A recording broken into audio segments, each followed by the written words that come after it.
Hello বন্ধুরা, দেখো আজকে আমি কী রান্না করেছি। তো আজকেও কই মাছ করেছি। আজকে আমি তেল কই করিনি, সর্ষে পোস্ত বাটা দিয়ে করেছি। দেখো কই মাছ করেছি আর সয়াবিন রান্না হচ্ছে, আর আলুর দমটা হয়ে গেছে। আমি গ্যাস নিভিয়ে দেবো।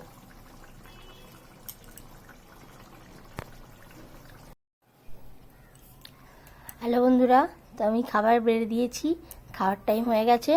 চলো তোমরা কে কে খাবে চলে এসো, আর যদি না আসো নিজের নিজের বাড়িতে খাও। দেখো তাহলে আমি সাজিয়ে খাবার বেড়ে দিয়েছি। সয়াবিনের তরকারি, পোস্ত শস্য দিয়ে কই মাছ, আলুর দম, ডাল, বেগুন ভাজা।